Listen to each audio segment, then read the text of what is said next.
여러분 안녕하십니까? 국가정보원의 특수활동비 청와대 상납 의혹 사건에서 처음으로 박근혜 전 대통령의 이름이 나왔습니다. 당시 박근혜 전 대통령의 지시로 국정원으로부터 돈을 받았다는 진술을 검찰이 확보한 겁니다. 이번 사건이 대통령 비자금 수사로 확대되는 모양새입니다. 오늘 첫 소식 먼저 손형한 기자입니다. 박근혜 정부 청와대가 국가정보원으로부터 매달 특수활동비를 상납받은 건 박근혜 전 대통령의 지시에 따른 것이라고 이재만 전 비서관이 검찰 조사에서 진술한 걸로 확인됐습니다. 이 전 비서관은 국정원으로부터 받은 돈을 별도 관리하면서 박 전 대통령의 지시가 있으면 그에 맞게 사용했다고 밝힌 것으로 알려졌습니다. 검찰은 이 전 비서관이 금고에 국정원 특수활동비를 보관하면서 대통령의 요구가 있을 때마다 돈을 갖다 준 것으로 보고 있습니다. 돈의 쓰임새에 대해선 이 전 비서관은 박 전 대통령이 상납받은 국정원 돈을 사적으론 유용하지 않았다는 취지로 진술한 것으로 전해졌습니다. 하지만 검찰은 대통령의 지시로 돈을 받았고 대통령 요구에 따라 썼다면 국정원 특수활동비 가운데 일부는 사실상 박 전 대통령의 비자금이었을 가능성이 크다고 보고 있습니다. 이에 따라 이 돈이 박 전 대통령을 통해 정치권에 흘러갔는지 등을 밝히는데 수사력을 집중하고 있습니다. 국정원 특수활동비 수사가 박 전 대통령의 비자금 문제로 확대되면서 박 전 대통령의 소환 조사 역시 불가피하다는 분석이 나오고 있습니다. SBS 손형환입니다. 검찰은 이런 진술을 토대로 국정원이 상납한 돈은 결국 박근혜 전 대통령에 대한 뇌물이라고 보고 있습니다. 이 돈을 받은 사람들은 통치 자금이었다고 주장하는데 결국 이 돈을 어디에 썼는지를 밝히는 게 이번 수사의 최대 관건이 될 전망입니다. 이어서 민경호 기자입니다. 검찰은 돈을 받고 쓰는데 대통령의 지시가 있었다는 정황이 드러난 만큼 국정원이 상납한 돈의 적어도 일부는 박근혜 전 대통령에 대한 뇌물로 보고 있습니다. 국정원 인사 등을 좌지우지하는 공무원인 대통령이 받았고 주고받는 사람이 업무적으로 관련돼 뇌물죄의 구속 요건을 모두 충족한다는 겁니다. 하지만 이재만 안봉근 전 비서관 등 피의자들은 돈이 오고 간 점은 인정하면서도 오늘 열린 구속영장 실질심사에서 이 돈이 일종의 통치자금이었다고 주장했습니다. 공적으로 쓰일 돈을 마련하기 위해 기관들이 협조했을 뿐이란 논리입니다. 또 특수활동비는 사용 목적을 포괄적으로 규정하는 만큼 대통령의 필요에 따른 사용도 이에 부합하는 걸로 보고 받았다고 주장했습니다. 하지만 청와대의 업무 범위를 넘어서거나 불법적 또는 개인적 용도로 이 돈이 사용된 점이 드러난다면 뇌물죄 적용을 피하기 어렵다는 게 법조 전문가들의 공통된 의견입니다. 따라서 앞으로 검찰이 돈의 용처에서 불법적인 요소를 얼마나 찾아내는지가 수사의 관건이란 전망입니다. 설사 청와대가 이 돈 모두를 순전히 공무에만 썼다 하더라도 예산을 정해진 목적과 다르게 사용한 만큼 횡령이나 국가재정법 위반 혐의는 적용할 수 있다고 법조 전문가들은 지적합니다. SBS 민경호입니다. 보신 대로 국정원의 상납 배경에 박근혜 전 대통령의 지시가 있었다는 이재만 전 비서관의 진술로 검찰 수사는 급물살을 타게 됐습니다. 그런데 지난 20년 동안 문고리 권력이라는 평가를 받으며 박 전 대통령을 최측근에서 보좌했던 이재만 전 비서관이 왜 이런 진술을 한 건지 그 발언의 속내를 김기태 기자가 따져봤습니다. 이재만 전 비서관이 받고 있는 혐의는 특정범죄 가중처벌법상 뇌물수수와 국고손실입니다. 특정범죄 가중처벌법은 1억 원 이상 뇌물을 받은 사람에 대해 무기 또는 10년 이상의 징역을, 국고손실은 5억 원 이상일 경우 무기 또는 5년 이상의 징역에 처합니다. 안봉근 전 비서관과 함께 40억 원가량을 받은 혐의를 받는 이 전 비서관은 이대로라면 중형이 불가피합니다. 이 때문에 이 전 비서관의 발언은 자신이 뇌물수수의 주체가 아니라 창구에 불과하다는 점을 강조하려는 것이란 분석이 나옵니다. 뇌물을 개인적으로 받거나 쓴 게 아니란 점을 부각해 자신에게 적용된 혐의를 떨쳐내보겠다는 전략일 수 있습니다. 한편으론 이 전 비서관의 발언이 모두가 살기 위한 고도의 계산된 의도란 분석도 있습니다. 박 전 대통령의 지시로 돈을 받은 것이라면 대통령의 원활한 국정 운영을 위한 통치자금 성격이므로 문제될 게 없다는 겁니다. 하지만 검찰은 이 전 비서관의 의도가 무엇이건 간에 직무 범위에 제한이 없는 대통령이 돈을 받은 것이라면 직무 연관성을 입증하는 것이 더 쉬워졌다고 반박합니다. 결국 수사는 박 전 대통령에 초점을 맞출 가능성이 더욱 커졌다는 평가입니다. SBS 김기태입니다. 검찰은 또 이재만, 안봉근 전 비서관 말고 정호성 전 비서관도 국정원 돈을 받은 정황을 포착했습니다. 검찰은 이 문고리 3인방이 돈을 공동 관리한 걸로 보고 있습니다. 임찬종 기자입니다. 검찰은 구속 수감 중인 정호성 전 비서관으로부터 국정원에서 특수활동비를 상납받았다는 진술을 확보했습니다. 검찰은 2013년 5월부터 2015년까지는 안봉근 당시 이부속 비서관이, 그리고 2015년부터 지난해 7월까지는 이재만 당시 총무비서관이 국정원 돈 창구 역할을 했는데, 두 사람이 받기 어려울 때 정호성 전 비서관이 대신 받은 걸로 파악했습니다. 검찰은 이렇게 받은 돈을 안봉근, 이재만, 정호성, 이른바 문고리 3인방이 공동 관리한 것으로 보고 있습니다. 특히 청와대 재정이 아니라 대통령 의전 등을 담당하는 부속 비서관이었던 안봉근과 정호성이 돈을 받는 데 관여한 점에 주목하고 있습니다. 따라서 이 돈이 박근혜 전 대통령이 개인적으로 관리하고 사용한 자금일 가능성에 초점을 맞추고 있습니다. 검찰은 이들 문고리 3인방을 상대로 국정원으로부터 상납받은 돈을 사용한 곳이 어디인지 집중 추궁할 계획입니다. 검찰은 상납받은 자금이 비선실세 최순실 측으로 흘러갔을 가능성도 확인해 보겠다는 입장입니다. 그제 체포됐던 이재만, 안봉근 두 전직 비서관에 대한 구속영장 심사는 오늘 오후 서울중앙지방법원에서 열렸습니다. 구속 여부는 오늘 밤 늦게 또는 내일 새벽에 결정될 전망입니다. SBS 임찬종입니다. 지난해 4월 총선을 앞두고 당시 청와대가 친박 후보자들을 대상으로 여론조사를 했습니다. 이때 국정원에 미리 여론조사 비용을 청구한 걸로 SBS 취재 결과 드러났습니다. 하지만 국정원은 총선이 끝나고 넉 달이 지난 8월에야 그 돈을 줬습니다. 국정원조차도 이 불법성을 우려해서 주저했다는 게 검찰의 판단입니다. 박현석 기자의 단독 보도입니다. 청와대가 지난해 초 20번쯤 여론조사를 한 뒤 국정원에 비용을 대신 내라고 요청한 시점은 4.13 총선 전이었습니다. 처음엔 금액도 10억 원을 불렀습니다. 하지만 국정원은 그 절반인 5억 원을 넉 달이 지난 8월 말에야 보냈습니다. 검찰은 매달 1억 원을 상납하던 국정원이지만 당시 여론조사 비용을 내는 것만큼은 상당히 주저한 걸로 보고 있습니다. 더 위험한 돈일 수 있다는 점을 알았을 거란 얘기입니다. 이른바 진박들의 당선 가능성을 살피는 내용도 문제지만 청와대가 수행한 선거 여론조사 자체의 위법성을 우려했다는 게 검찰 판단입니다. 검찰은 국정원법상 금지된 정치 관여 위반은 물론 청와대가 선거 중립 의무를 해치는 공직선거법을 위반했는지 검토하는 걸로 알려졌습니다. 청와대가 여론조사 결과를 총선에 어떻게 활용했느냐에 따라 명백한 선거 개입으로 파장이 커질 수도 있습니다. 국정원은 하지만 지난해 7월 국정농단 사태가 불거지기 시작하자 위험 요소를 털어버리려는 청와대의 강한 요구에 밀려 8월에 뒤늦게 돈을 보낸 걸로 검찰은 파악하고 있습니다. 검찰은 조만간 현기환 전 정무수석과 비용이 지급될 당시 김재원 정무수석을 소환할 계획입니다. SBS 박현석입니다. 문고리 3인방 3명 말고도 청와대 수석과 다른 비서관까지 국정원 상납 대상에 포함된 정황도 속속 드러나고 있습니다. 이번 사건이 지난 정권 청와대 핵심 인물들이 연루된 대형 게이트로 번질 조짐입니다. 류란 기자입니다. 검찰이 추가로 확인한 청와대 상납 대상은 정무수석실입니다. 조윤선, 현기환 두 청와대 정무수석 재임 시절 국가정보원이 매달 특수활동비 800만 원을 상납한 정황을 확인한 겁니다.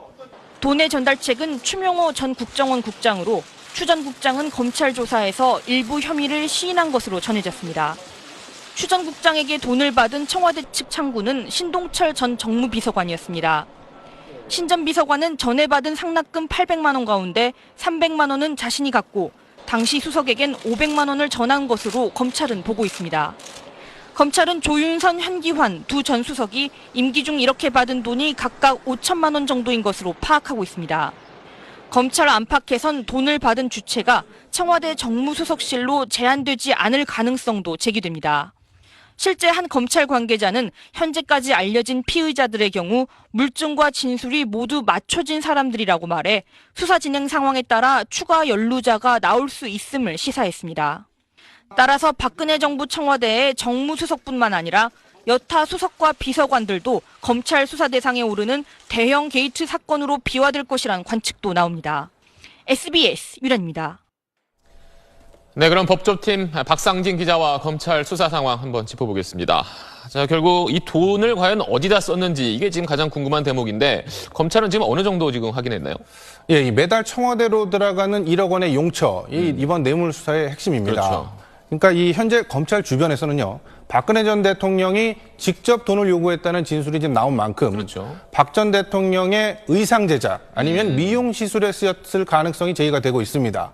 뭐 물론 이런 경조사 비용이라든지 아니면은 공무원에게 내려가는 금일봉 등에 쓰였을 수도 있는데요. 그리고 또 일각에서는 이 국정원으로부터 지속적으로 직접 돈을 받아온 이른바 문고리 3인방에 개인적으로 쓴 것이 아니냐 이런 의혹도 제기가 되고 있습니다. 뭐 확인된 사실은 아니지만 네. 주택 구입에 쓰였다 이런 의혹인데요. 실제로도 지난 2014년 이재만, 안봉근, 정호성 전 비서관 이 3명은 서울 강남에 7억 원에서 9억 원대에 달하는 주택을 구입하기도 했습니다. 한꺼번에 그 시기에 샀다는 게 조금 의혹은 가긴 하네요. 네, 그렇죠. 그러면 지금 뭐 문고리 3인방 외에도 뭐 다른 수석이나 청와대 직원들이 받았다는 의혹도 있다는데 그럼 국정원 돈을 받은 인사들이 더 늘어날 수도 있다는 뜻인가요? 네, 지금 뭐 박근혜 정부 시절에 수석 비서관을 역임했던 사람들은 뭐 잠을 못 이룰 정도로 전전긍긍하고 있는 것 아니냐 이런 얘기가 나오고 있고 네. 또 검찰 수사가 청와대 전반으로 확대되는 거 아니냐 이런 얘기까지 나오고 있는 상황인데요. 뭐 검찰 수사로 현재 확인된 사람은 조윤선, 현기환 전 수석 이 둘뿐입니다. 그렇죠. 물론 이제 어제 그 뭐 청와대 전 수석실이 국정원의 돈을 다 받았다라는 이런 보도도 나오기는 했는데 네. 검찰에서는 이 사실이 아니다 이렇게 공식 부인했습니다. 자, 그렇다면 이 파장이 어디까지 갈지 사실 지금 가늠이 안 되는데 검찰 수사는 지금 어떤 방향을 지금 잡고 있는 건가요? 네, 앞으로 검찰은 이 국정원에서 청와대로 흘러들어간 이 특수활동비의 네. 흐름을 결국에는 이제 쫓는데 주력을 할 겁니다.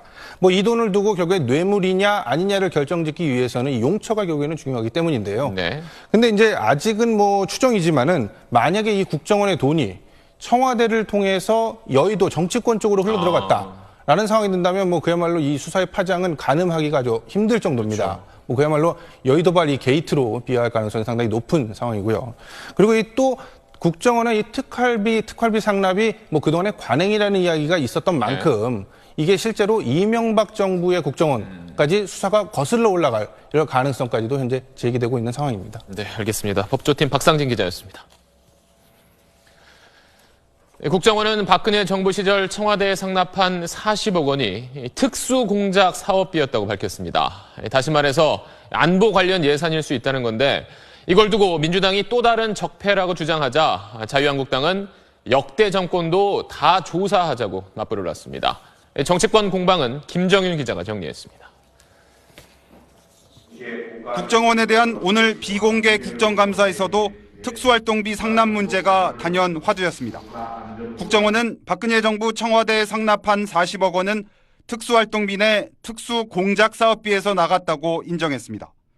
공작이라는 말은 보통 북한 관련 사업을 뜻한다는 게 국정원 관계자들 설명이어서 안보 예산을 청와대에 상납했을 가능성도 제기됩니다. 민주당은 적폐청산의 이유가 또 드러났다고 날을 세웠습니다. 나라가 망가지든 말든 검은 돈으로 부동산 사고 용돈으로 나눠 쓰면서 호가 호의했던 이들 전부 단죄되어야 합니다. 반면 자유한국당은 우리만 받았겠느냐며 맞불을 놨습니다. 김대중 노무현 정부의 청와대 비서실장 및 각 수석 비서관들은 진정 국정원 특수활동비를 사용하지 않았는지. 지난 2001년 검찰 수사 때 김대중 전 대통령 차남 홍업 씨가 국정원장들에게 3,500만 원을 받은 것으로 드러났지만 제대로 수사하지 않았다고 주장했습니다. 박지원 국민의당 의원은 사실이 아니라고 반박했습니다.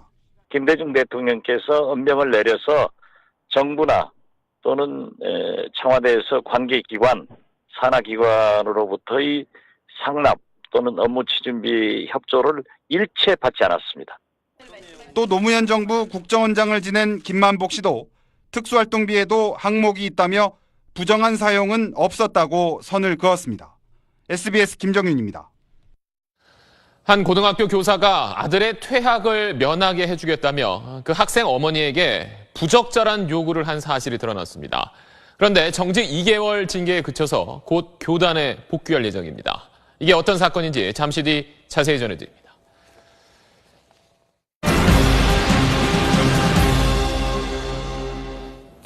검찰이 국정원 댓글 사건 수사를 방해한 혐의로 당시 국정원에서 파견 근무한 검사 3명에 대해 구속영장을 청구했습니다. 검사장급을 포함한 현직 검사 3명에게 한꺼번에 구속영장이 청구된 건 매우 이례적입니다. 이호건 기자가 보도합니다. 검찰이 박근혜 정부 시절 국정원 댓글 사건 수사와 재판을 방해한 걸로 지목된 검사 3명에 대해 전격적으로 구속영장을 청구했습니다. 장호중 전 부산지검장과 변창훈 서울고검 검사, 이재영 대전고검 검사 등으로 현직 검사 3명에게 무더기로 영장이 청구된 건 대단히 이례적입니다. 검사장급 이상의 영장이 청구된 것도 지난해 7월 진경준 전 검사장 이후 1년 3개월 만입니다. 검찰은 서천호 전 국정원 2차장과 고모 전 국정원 종합분석국장에 대해서도 구속영장을 청구했습니다. 영장이 청구된 5명 모두 국정원이 2013년 검찰 수사와 재판에 대응해 꾸린 이른바 현안 TF 구성원들입니다. 이들은 지난 2013년 4월 윤석열 현 서울중앙지검장이 이끌던 특별수사팀의 수사를 막기 위해 검찰의 압수수색에 대비한 가짜 심리전단 사무실을 만들어 조작된 서류를 갖다 놓고 심리전단 요원들이 검찰 수사와 재판에서 거짓 진술을 하도록 종용하는 등 사건을 은폐하려 한 혐의를 받고 있습니다. 검찰은 이들의 구속 여부를 놓고 내부적으로 경론을 벌인 끝에 이미 구속된 국정원 전 국장들과 형평을 맞추는 차원에서 영장 청구를 결정한 것으로 전해졌습니다. 이들에 대한 구속 여부는 이르면 모레 서울중앙지법에서 열릴 영장 실질 심사를 거쳐 결정될 전망입니다. SBS 이호건입니다. 김상조 공정거래위원장이 대기업의 개혁 의지에 의구심이 든다며 강도 높은 개혁을 재차 주문했습니다. 특히 대기업의 공익재단과 지주회사를 콕 집으면서 이들의 운영 실태를 정밀하게 들여다보겠다고 밝혔습니다. 먼저 정현 기자의 보도입니다. 김상조 공정위원장이 삼성전자, 현대차, SK, LG, 롯데 등 5대 그룹 전문 경영인들과 지난 6월 이후 다시 만났습니다. 김 위원장은 첫 만남 때 제안했던 기업들의 개혁 추진 성과가 미흡하다며 올해 말까지 지배구조 개선, 하도급 기업과 상생 협력 등 기업 스스로 자정 방안을 내놓을 것을 촉구했습니다. 기업들의 소극적인 자세로 인해 새 정부의 개혁 작업이 지지부진함을 면치 못하고 있다는 비판의 목소리가 나오고 있는 것이 현실입니다. 자정 방안이 만족스럽지 않으면 대기업 저승사자로 불리는 기업 집단국이 나설 수밖에 없다고 강조했습니다. 특히 설립 취지와 달리 운영되는 대기업 공익재단을 전수조사하고 지주회사의 수익구조 실태를 점검하겠다는 뜻도 밝혔습니다. 이에 대해 기업들은 시간을 달라고 요구한 것으로 전해졌습니다. 경영의 투명성이나 지배구조 개선에 대해서 노력을 하고 있고 좀 빠른 시기에 그것을 하겠다 이렇게 말씀을 드렸습니다. 김 위원장은 기업들에게 공정위 조사 과정에서 전직 공정위 관료들과 대형 로펌 변호사들을 통한 영향력 행사를 하지 말 것도 당부했습니다. SBS 정현입니다. 대기업 공익재단은 학술과 예술, 자선 사업을 통해 공익에 기여하는 걸 목적으로 삼고 있습니다. 하지만 본래 목적에 충실한 게 아니라 총수 일가의 이익을 위해 활용된 적이 많았다는 판단 속에 공정위가 칼을 빼든 겁니다. 그 실태를 파악하기 위해 SBS는 30대 기업 공익재단의 사업비 지출 자료를 입수해 살펴봤습니다. 손승욱 기자의 단독 보도입니다. 30대 대기업이 운영하는 공익재단 35곳의 회계 정보를 분석한 자료입니다.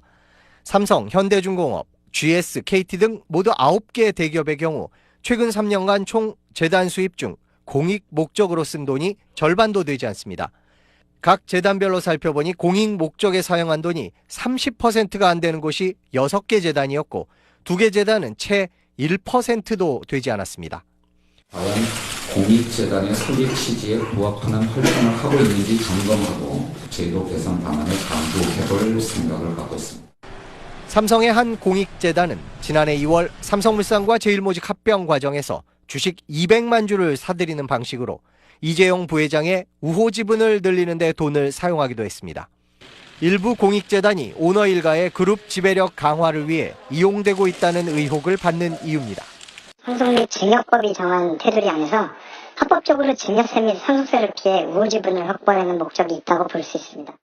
총수일과 지배권 강화 등에 활용되고 있는 공익법인에 대해 실태점검을 하고 이를 바탕으로 관련 규제를 마련해야 할 것입니다. 공정위는 다음 달 대기업과 관련된 모든 공익재단 조사에 착수한 뒤 내년 상반기 중 결과를 내놓을 계획입니다. SBS 손수국입니다. 오늘 경남 창원 터널 앞에서 큰 사고가 났습니다. 기름통을 실은 화물차가 중앙분리대를 들이받으면서 불붙은 기름통 수십 개가 반대편 차선으로 쏟아져 내린 겁니다. 불길 속에 3명이 숨지고 5명이 크게 다쳤습니다. 먼저 KNN 정기형 기자입니다. 경남 창원시 창원터널 앞입니다. 기름통 70개를 싣고 비틀대던 5톤 화물차가 중앙분리대를 들이받습니다. 폭발한 기름통이 맞은편 도로로 굴러떨어집니다. 엄청난 불길과 시커먼 연기가 도로 전체를 휩습니다. 펑 하더니 제 앞에 그냥 불길이 그냥 빨간 불길하고 막 크게 와가 제 앞 밀착에 확 들어왔어요. 그냥 계속 차가 움직였고 거기서 겨우겨우 탈출을 해가지고. 사고가 난 것은 오늘 낮 1시 20분쯤입니다. 화물차는 창원터널 안에서부터 비틀댔습니다. 사고 지점으로부터 약 100m가량의 도로가 불탄 차와 잔해로 아수라장이 됐고 흘러내린 윤활유와 잿더미가 도로를 뒤덮었습니다. 운전자들은 신발이 벗겨지도록 급하게 도망쳐야 했습니다. 저 문 열어가지고 뛰어내렸어요. 그냥 차 다 터버려서 안에 지갑, 신발 다 내려 있어서. 사고 화물차까지 10대의 차량이 완전히 불에 탔습니다. 화물차 운전자 76살 윤모 씨 등 3명이 숨졌고 5명이 화상 등으로 병원에서 치료를 받고 있습니다. 경사가 깊다 보니까 반대로 떨어져서 이제 불이 났는데 이게 굴러서 내려온 겁니다. 굴러서 내려오니까 사람들이 긴급하게 차를 세우고 탈출을.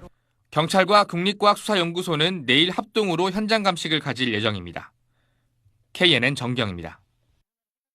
짧은 시간에 큰 인명피해가 발생한 건 불붙은 기름이 순식간에 도로를 뒤덮어 차에서 빠져나오는 것조차 어려웠기 때문입니다. 몇 초 사이에 생사가 갈릴 만큼 사고 현장은 긴박했고 처참했습니다. KNN 강소라 기자입니다. 경남 창원터널 앞 왕복 4차선 도로가 폭격을 당한 것처럼 불바답니다.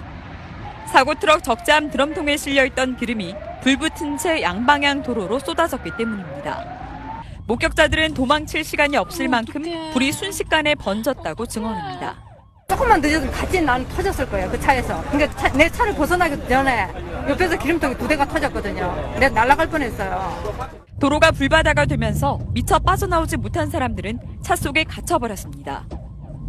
사고를 낸 77살 트럭 운전기사뿐만 아니라 맞은편 차선에서 승용차를 멈췄던 55살 A씨와 24살 B씨가 숨지는 등 피해가 커졌습니다.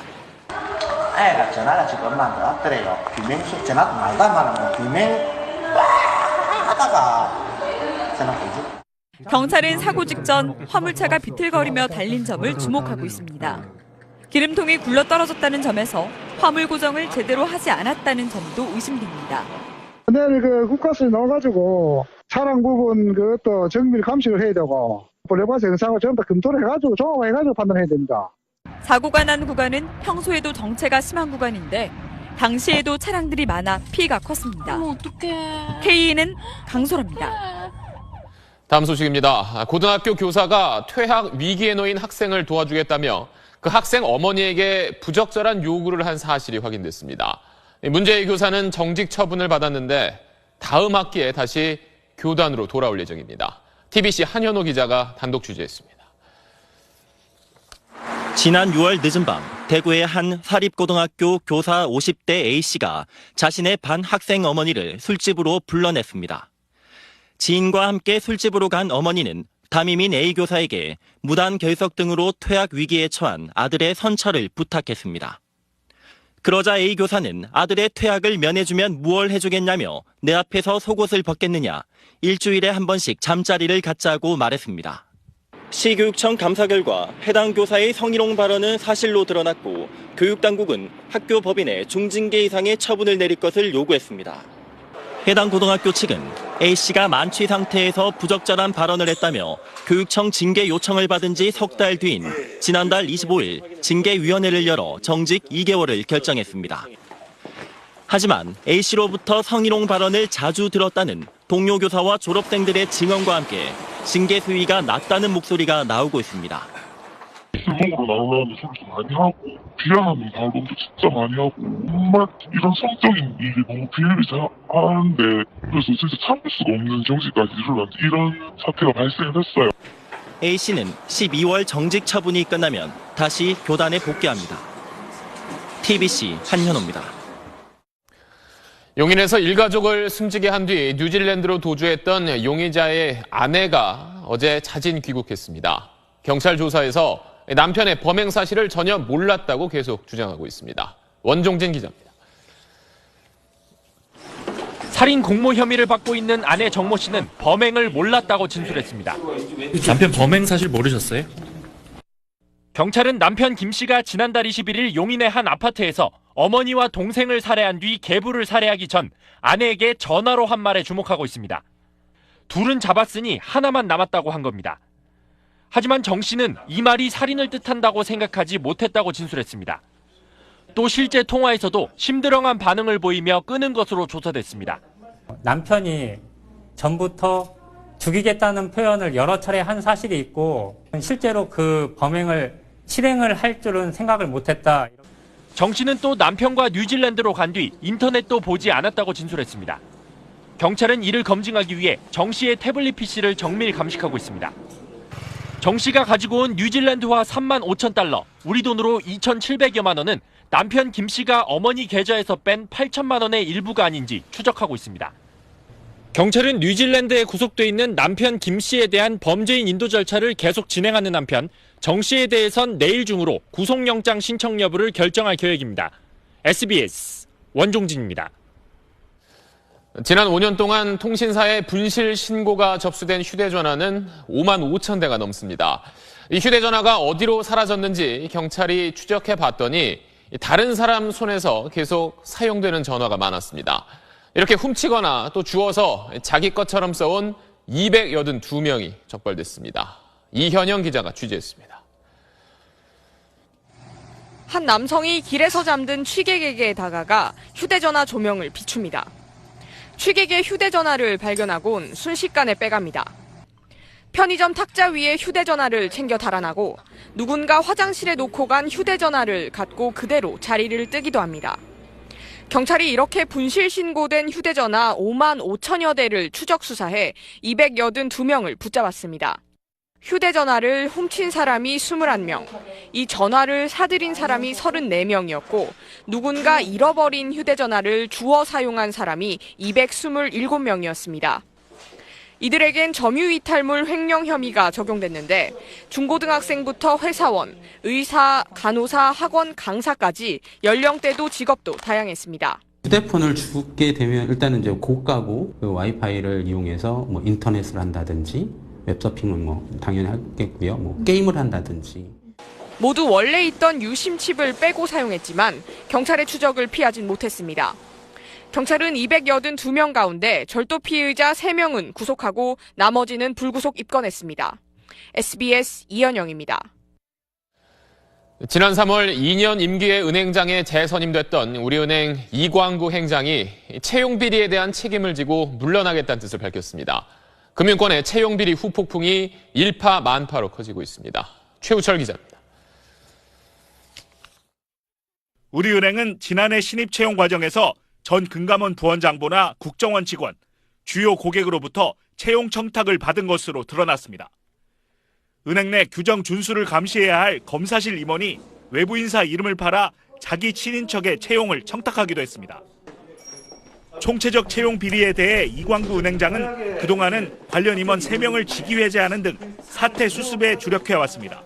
감사팀의 결과에 잘 보고서 말씀을 총괄적으로 나중에 한번 드리는 게 좋을 것 같습니다. 채용 비리에 자신이 연루됐을 가능성을 간접적으로 부인해온 겁니다. 그러던 이 행장이 돌연 사퇴 카드를 내놓았습니다. 채용 과정에 사회적 물의를 일으킨 데 대해 도의적 책임을 진다는 게 이유였습니다. 청년 취업난 속에 좋은 직장일수록 채용 비리가 만연하다는 사회적 지탄이 커지고 있는 데다 본인에 대한 검찰 수사 가능성이 제기되고 있는 상황이어서 심리적 부담이 커진 걸로 보입니다. 우리은행 외에 금감원과 공기업 등 다른 채용 비리가 속속 드러나는 가운데 비리가 드러난 기관의 최고 경영자가 자진해서 물러나는 등 후폭풍이 확산하는 모양새입니다. SBS 최우철입니다. 인터넷에 연결해서 사용하는 IP 카메라들입니다. 휴대전화로 실시간 영상 확인이 가능하기 때문에 요즘은 방범용이나 또 반려동물을 밖에서 보기 위해서 가정에도 많이 설치합니다. 그런데 이게 문제가 해킹에 취약하다는 겁니다. 이걸 해킹해서 남의 사생활을 훔쳐본 사람들이 또 붙잡혔는데 이 털린 카메라가 수천 대나 됩니다. KNN 송준우 기자입니다. 부산의 한 스포츠 센터에서 사람들이 오가는 모습입니다. 이 화면은 불법으로 다른 사람이 녹화한 것입니다. 스포츠 센터의 IP 카메라가 해킹당한 것입니다. 제가 옷 갈고 하는 것까지 남이 다 봤다고 생각하면 수치심이 일로 말로 할 수 없고 막 그렇죠. 인터넷과 연결된 IP 카메라를 해킹해 남의 사생활을 훔쳐보고 녹화한 30명이 경찰에 붙잡혔습니다. 식당은 물론 가정집 등에 설치된 IP 카메라 2,600여 대가 해킹된 것입니다. 검거된 용의자 중 36살 이모 씨는 지난해 1월부터 1,600여 대를 해킹해 12만 7천여 차례나 무단 접속했습니다. 여성이 혼자 사는 집의 영상 등은 별도로 관리하기까지 했습니다. 녹화도 했는데 경찰이 확인한 것만 90GB가량입니다. 해킹 방법은 간단했습니다. IP 카메라가 연결된 인터넷 주소를 알아내 접속하는 것입니다. 0000이나 1234 같은 쉬운 비밀번호나 각 IP 카메라의 기본 설정 비밀번호를 입력해 해킹했습니다. 해킹된 카메라는 원격 조종까지 가능한 이른바 좀비 카메라가 됐습니다. 경찰은 IP 카메라의 계정과 비밀번호를 반드시 변경하고 정부의 보안 인증제를 통과한 제품을 사용하라고 강조하고 있습니다. KNN 송준우입니다. 강물에 빠진 승용차 운전자를 고등학생들이 구해냈습니다. 수영과 수구를 전공하는 체육고등학교 학생들이었습니다. G1 김기태 기자입니다. 북한강에 승용차가 빠진 건 어제 오후 4시쯤. 차에는 54살 여성 장모 씨가 타고 있었습니다. 잘못됐나 봐. 지나다가 여기서 미끄러졌는데 그러면 이제 아무리 브레이크 밟아도 안 밟혀요. 예전에 물 위에 떠있던 차가 서서히 가라앉기 시작합니다. 순식간에 앞부분이 잠기고 상체를 차창 밖으로 내밀고 있던 장 씨도 물에 빠지고 맙니다. 수영 못하시나? 아니 저분 수영 못하시나? 한다. 위기의 순간, 건장한 체격의 청년 3명이 물속으로 뛰어듭니다.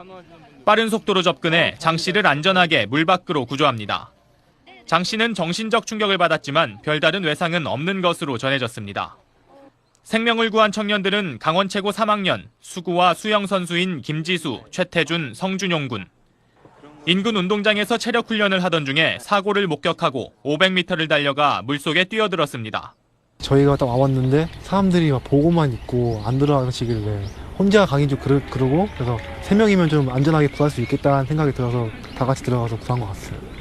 소식을 들은 민병희 강원도 교육감은 오늘 강원 최고를 찾아 해당 학생들을 격려했습니다. G1 뉴스 김기태입니다.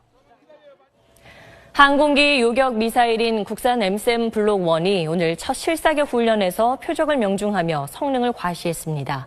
그런데 이 블록 1을 개량해 만든 탄도미사일 요격용 블록 2는 성능에서 합격점을 받고도 국방장관 지시로 사실상 양산에 제동이 걸린 상태입니다. 그 배경에 대한 궁금증이 커지고 있습니다. 김태훈 국방전문기자입니다. 지난해 초 전력화된 항공기 요격용 국산 방어무기 M3 블록 1입니다. 요격 미사일이 공중으로 솟아오른 뒤 점화되는 이른바 콜드런치 방식으로 발사됩니다. 음속의 4.5배 속도로 날아 40km 떨어진 가상 적기를 격추했습니다. M3 블록 1은 전력화 이후 첫 실사격 훈련에서 2발을 쏴 2발 모두 명중하는 성능을 보여줬습니다. 이번 실사격을 통해 적 항공기에 대한 전국의 정확한 타격 능력을 확인할 수 있었습니다. 군은 MSM 블록 1을 개량해 탄도미사일 요격용인 MSM 블록 2 개발을 마쳤습니다. 블록 2는 작년과 올해 10여 차례 요격 시험에서 스커드와 노동미사일의 낙하 속도와 모양을 본뜬 표적탄을 모두 명중한 바 있습니다. 그런데 최근 송영무 국방장관이 블록 2 양산 보류를 지시했고 청와대 고위 관계자는 SBS 기자에게 MSM의 노후화가 양산 보류 이유라고 전해 궁금증은 더욱 커지고 있습니다. 러시아 기술 훔쳐다가 피땀 흘려 이렇게 한 거 잘 알고 계시잖아요. 네, 잘 알고 있습니다. 투자대 너무나 이 효과가 적기 때문에 그렇게 한 거고요. 한때 한국형 미사일 방어 체계인 KAMD의 핵심으로 여겨졌던 MSM 블록 2가 졸지에 노후 무기란 이유로 양산이 보류될 처지에 놓인 상황. 정부와 군 당국의 정확한 설명이 필요합니다. SBS 김태훈입니다. 중국 당 대회를 계기로 북한과 중국이 축전을 주고받았다고 북한 매체들이 보도했습니다. 한동안 중국까지 비난하던 북한이 정세 관리에 나선 양상입니다. 안정식 북한 전문 기자입니다. 중국 19차 당대회에 대한 김정은의 축전에 시진핑 중국 주석이 답전을 보내왔다고 북한 매체들이 보도했습니다. 두 당 두 나라 관계가 지속적으로 건전하고 안정적으로 발전하도록 추동함으로써 북한과 중국이 축전을 주고받은 것은 지난해 7월 이후 16개월 만입니다. 당대회 축전은 의례적인 일이긴 하지만 지난 8월 대북 제재에 동참하는 중국에 양심과 신의가 있느냐며 비난했던 것과 비교해보면 북중 관계 관리에 신경을 쓰는 양상입니다. 비단 북중 관계뿐 아니라 북한은 지난 9월 15일 이후 한 달 반 넘게 도발을 자제하고 있습니다. 김정은이 지난달 시찰한 곳은 신발 공장과 화장품 공장 같은 민생 현장이었습니다. 대북 제재로 북한 내 기름값이 오르는 등 악화된 대외 환경 속에서 정세를 살피는 측면도 있지만 북미 간 물밑 접촉 움직임과 관련이 있다는 관측도 나옵니다. 미국, 북한 양측 다 그 대화나 협상을 좀 이렇게 진입하기 위한 그런 탐색을 양측에서 하고 있는 것으로 파악을 하고 있습니다. 북한의 관망은 트럼프 미 대통령의 다음 주 한중일 순방 때까지는 이어질 전망입니다. 그 이후 북한이 도발로 가느냐의 여부는 북미가 협상 실마리를 찾을 수 있느냐에 달린 것으로 보입니다. SBS 안정식입니다. 고가도로나 다리, 댐 같은 공공시설물에 대한 안전점검 얼마나 믿을 수 있을까요? 하청의 재하청을 거치면서 실제로는 무자격 업자들이 점검을 해왔습니다. 박찬근 기자가 보도합니다. 지난 2015년 5월에 개통된 인천의 한 다리입니다. 섬과 육지를 연결하는 다리로 하루에 수천 대 이상의 화물차가 이용합니다. 인천시의 한 관리공사는 지난해 11월 3,500만 원을 들여 한 안전진단 업체에 안전성 검사를 의뢰했습니다.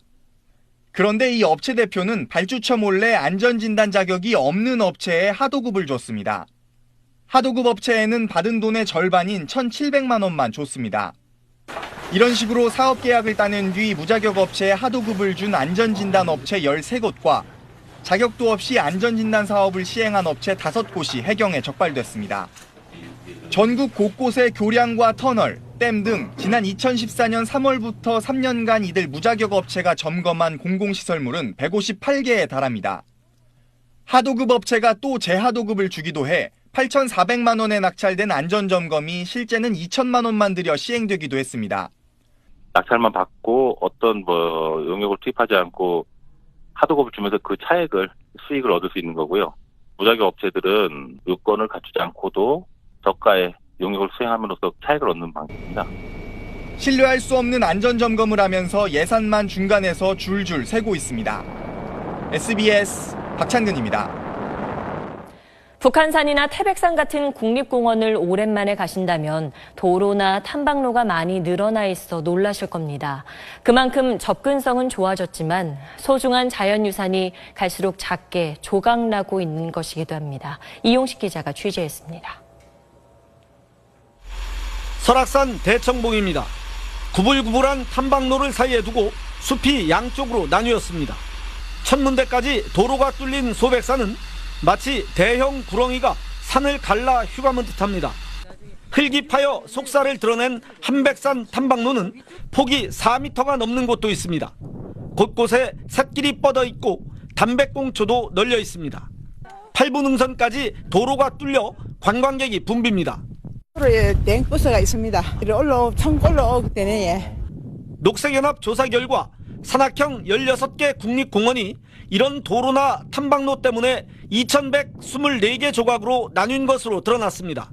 멧돼지를 비롯해 대형 포유류가 사람의 방해를 받지 않고 살 수 있는 곳이 손에 꼽을 정도입니다.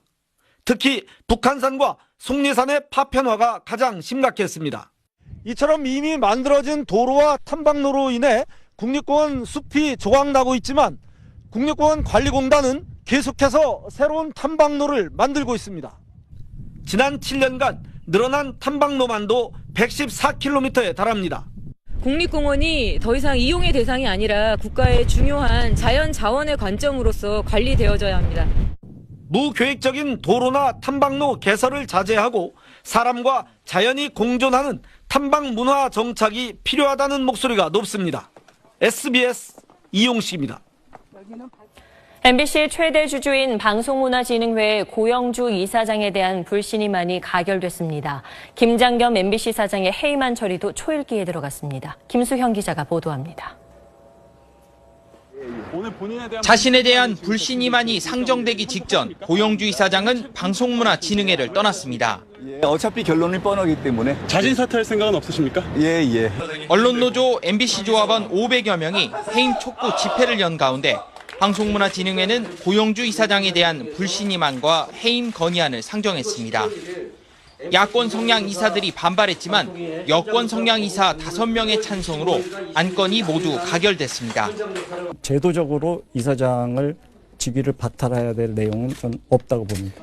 박문진은 고 이사장이 MBC 사장 면접 과정에서 노조원들을 직무에서 배제하는 부당노동 행위를 지시하고 방송 편성에 부당하게 개입한 것 등을 불신임 사유로 꼽았습니다. 박문진 이사장으로서 하셔야 될 일은 안 하시고 또 하지 말아야 될 일은 많이 하셨습니다. 박문진은 김장겸 사장에 대한 해임안도 오는 8일쯤 임시이사회를 열어 처리하기로 했습니다. 방송통신위원회는 고영주 이사장에 대한 해임 행정처분 예고를 박문진에 통보한 뒤 본격 해임 절차를 시작할 예정입니다. 방통위는 또 KBS 보궐이사회 민변 창립 멤버로 한국인권재단 사무총장을 역임한 조용환 변호사를 새로 선임했습니다. SBS 김수영입니다. 정부가 혁신 성장을 이루기 위해 제2의 창업 붐을 일으키기로 했습니다. 이를 위해 우수 인력이 창업에 뛰어들 수 있도록 각종 지원 대책을 마련했습니다. 한승환 기자입니다.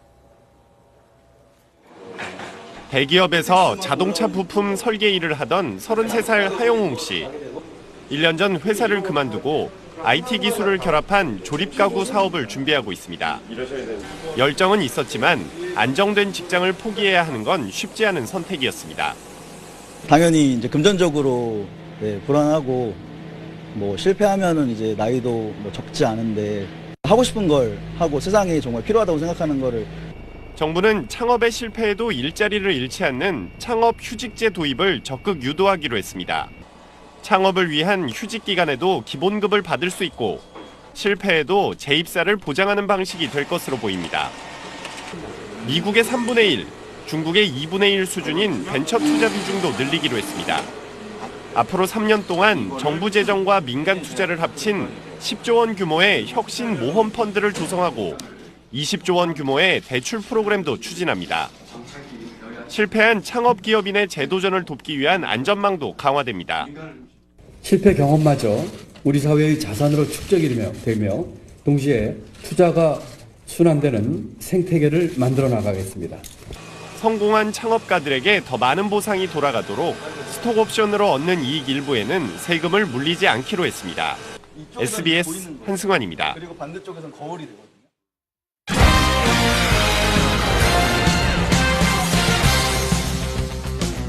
스포츠 뉴스입니다. 이정은, 박성현, 그리고 김하늘. 한미일 여자 골프 투어 상금 선두들이 마지막 국내 메이저 대회에서 맞대결을 펼쳤습니다. 국내 최강자인 이정은 선수가 언니들보다 앞섰습니다. 김양선 기자입니다.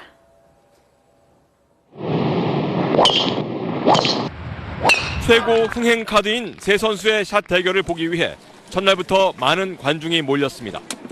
미국 LPGA 투어 상금 1위 박성현이 1번 홀 나무 밑 러프에서 기막힌 아이언샷으로 버디를 잡아내자 시즌 4승에 KLPGA 상금왕 이정은이 다음 홀에서 긴 거리 버디 퍼트로 맞받아칩니다. 일본 투어 상금 선두 김하늘은 7, 8번 홀 연속 버디로 박수를 받았습니다. 세 선수 모두 후반에 타수를 잃고 주춤한 가운데 이정은이 1언더파로 가장 좋은 출발을 보였습니다. 박성현은 2분파, 김하늘은 2오버파로 1라운드를 마쳤습니다. 김하늘 프로님이랑 처음 쳤던 거는 조금 기대도 되고 설렜는데 너무 재밌게 친 것 같아요. 일단 한국 선수들이 한미일에서 이렇게 상금 랭킹 1위라는 게 정말 신기했고요. 오늘 라운드 정말 좋은 경험이었던 것 같아요. 이승현과 정희원이 5언더파 공동 선두. 지난주 생애 첫 우승을 차지한 김혜선은 한타차 공동 3위에 올랐습니다. 김예진은 155m 5번 홀에서 그림 같은 홀인원을 기록해 탄성을 자아냈습니다. SBS 김영성입니다. 김호곤 대한축구협회 기술위원장이 최근 히딩크 파문에 책임을 지고 사퇴했습니다. 김 위원장은 축구협회 새로운 도약을 위해 스스로 물러날 때가 됐다며 기술위원장과 함께 부회장직도 내려놓겠다고 밝혔습니다.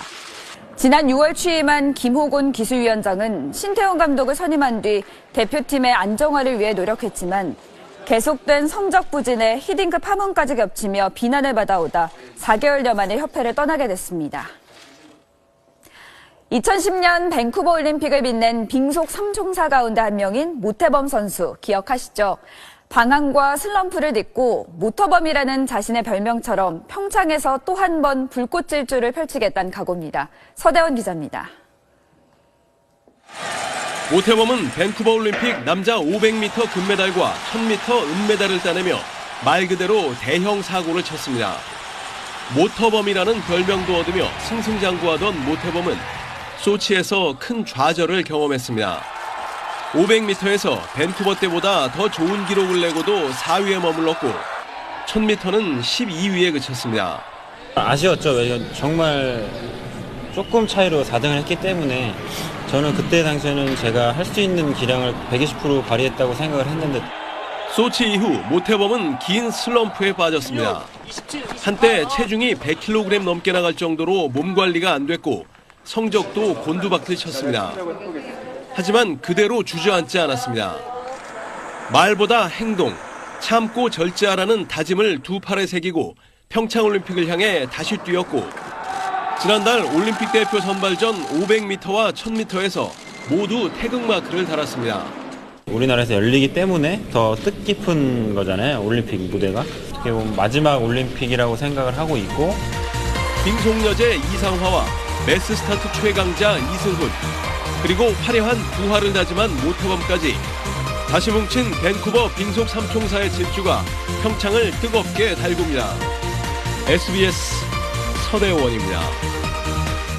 국제올림픽위원회 IOC가 소치올림픽에서 국가주도의 금지 약물 부정행위를 저지른 러시아 선수들에 대한 징계를 시작했습니다. 러시아의 평창올림픽 퇴출 가능성도 거론되고 있습니다.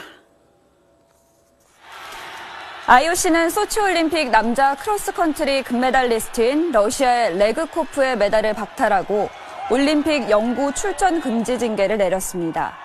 러시아의 소치올림픽 도핑 스캔들에 연루된 선수에 대한 첫 번째 징계입니다.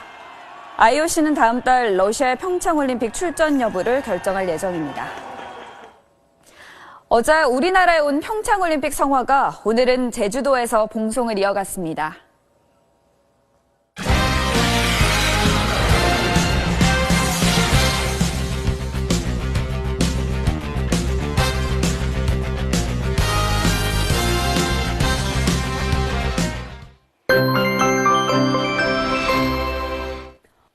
내일 한 차례 비 소식이 있습니다. 수도권과 영서지방은 최고 20mm, 충청 이남지방은 5mm 안팎의 비가 오다가 오후면 대부분 그치겠는데요. 하지만 영동과 경북 동해안 지방은 모레까지 다소 많은 양의 비가 내리겠습니다. 내일 밤에는 강원 산간과 경북 산간에서 첫눈을 기대해 보셔도 좋겠습니다. 강원 산지는 모레까지 최고 7cm 안팎의 많은 눈이 예보돼 있습니다. 비가 그쳐도 답답한 날씨는 여전하겠는데요. 비구름을 따라 중국발 미세먼지가 유입됩니다. 서울을 포함한 중서부 지방은 오전에, 남부 지방은 오후에 미세먼지가 일시 나쁨 수준을 보일 수가 있겠습니다. 내일 비가 내리고 또 바람이 불면서 춥게 느껴지겠습니다. 대기가 습해지면서 안개가 강해지는 곳이겠고요. 오후에는 해안을 중심으로는 찬바람이 강하게 불겠습니다. 다가오는 주말에는 꽤 추운 날씨가 이어지겠습니다. 날씨였습니다. 국가 예산을 자기 쌈짓돈 쓰듯 여기저기 마음대로 준 걸 보면 이러려고 세금 냈나 하는 생각이 듭니다. 그 많은 나라 돈을 누가 어디에 썼는지 검찰은 명명백백 밝혀야 합니다. 국민은 자기가 낸 세금이 어디에 쓰였는지 알아야 할 권리가 있습니다. 뉴스 마치겠습니다. 고맙습니다.